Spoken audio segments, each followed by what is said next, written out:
growing up, there was only two things I was really afraid of. Cockroaches and approaching females. And not so much the approaching to talk to them part, more so the rejection if this doesn't work out type thing part. I remember this one time when I was at Hardee's with my homeboy Ricardo, and I thought the cashier was very attractive. And so I asked her, I was like, hey, what's your name? She said, my name is Sandra, And I was like, oh, well, blase, blase, blase. We're talking, we're vibing, we're doing everything right. I'm thinking, hey, I'm gonna get her phone number, I'm gonna talk to her, and maybe this thing will work out. We get our food, and she tells me to wait outside. Mind you, they close at 9, we pulled up at 8:45.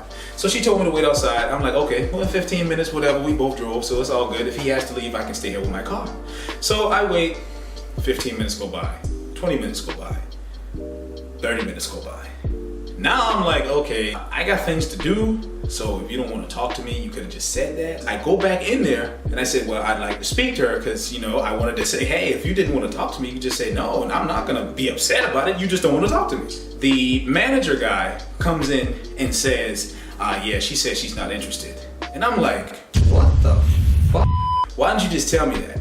I didn't get upset. I didn't throw a fit like, oh, fuck this shit. I didn't do any of that. You know what I did? I respectfully bowed out and said, hey, I thought it was something, turned out to be nothing, and I left. So in that instance, I got rejected. And that is the one thing that a lot of guys hate. It's like this pain in their gut that they don't want to admit that they have. It's like butterflies. It's just this weird phenomenon that happens when a person you like doesn't like you. One thing that is very common in a lot of men is that they don't want to deal with that. They don't want to deal with rejection because when you get rejected, the immediate response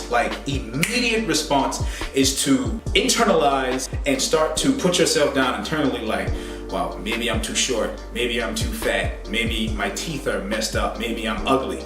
These things, they tend to manifest as self-hate, and then you start to see yourself as what you think you are in that moment. So if you get rejected and you immediately feel like you may be too short, you're gonna start to look at yourself like that. You may think you're too fat, you're gonna look at yourself like that. You may think that you're ugly, you're gonna look at yourself like that. You're gonna think that that's what you are, and eventually that will become your reality. Even if you aren't any of those things, it's going to start to play games with your mind. The thing you focus on ultimately becomes your reality. Rejection is a part of life. Sometimes you want things, sometimes they don't work out. Sometimes we want to get to certain levels and we do everything in our power to get there, and sometimes we still don't get there. It happens. I know a lot of guys personally that have a problem with shooting their shot for the sole reason of getting rejected. It's just that feeling of I'm not good enough does not sit right with them. These are purely my experiences. These are purely things that I can speak on because I went through it. One thing that really helped me out was to understand that approaching females is just like everything else. It's just like working out. It's just like, training your body to do something, making something a habit. The more you do it, the better you become at it. And the understanding that comes along with it is that sometimes people just aren't compatible with you. Sometimes you're just not this person's type. But you shouldn't let that deter you from trying it over and over and over and over again until you get your desired result. Hey, I'm just saying, that's why shooting your shot is your best option. If you ever get nervous, I'm gonna tell you this thing that helped me. One day, I really wanted to talk to this girl in high school. She was what I deemed to be very pretty, and I didn't think very highly of myself. But it was like a switch went off in my head that said, listen, just go up and talk to her. Just go straight to her and talk to her. As I'm walking up, I'm thinking in my head like, oh man, she's so pretty. What if I mess up my words? What if I slip up? What if I say something stupid? Do I smell good? Okay, I gotta say something. And even though I had all of these negative thoughts, I was mentally putting myself down before I even got to get a word out to her. Even though all of these things were in my head, because I've already been used to hearing I'm not good enough, I'm not good enough, I'm not good enough, I completely ignored that and gave it my best shot. Not knowing what I could say, what I should say. I honestly can't even remember what I said. But what I said apparently worked because me and her dated for like 6 months. But I would have never gotten that 6-month arrangement if I never walked up to her. The one thing that stops you, above all else, is self-doubt.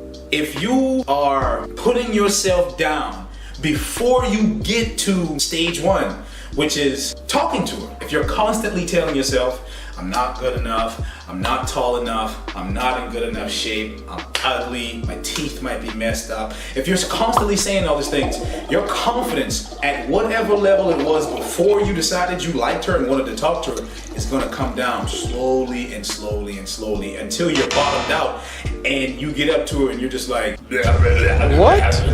And I've talked to a lot of women and not knowing what to say and not being able to speak and not being able to project yourself in a decent manner, it's unattractive to them. So you have to not defeat yourself before you even get that chance. Self-doubt is something that you're gonna have to conquer before you get to that next level. Understand that you are good enough. You may not be that person's type, but that doesn't mean you're not the next person's type. You understand that if you want to get to a level in which you're very comfortable with shooting your shot, you have to have confidence in yourself that even if this doesn't work out, I still gave it a shot. You miss 100% of the shots you don't take. You may shoot 10 free throws and you might only make 2, but you wouldn't have made any free throws had you not shot the ball at all. So with that being said, man, I hope you enjoyed this quick video. Make sure to like, share, comment, subscribe. If this is something that you enjoyed, make sure to get in the comment section and tell me that you enjoyed it. Tell me about a time that you tried to shoot your shot and it didn't work out, or you shot your shot and it did work out. In life, there's gonna be ups and downs. Sometimes you're gonna be up, sometimes you're gonna be down. But regardless of your current level or current position, you still have to give the things that you deem worthy a shot. Because if you don't, you never know what's gonna happen. So with that being said, man, hope y'all enjoyed this video. Make sure to like, share, comment, subscribe. Till next time. Deuce.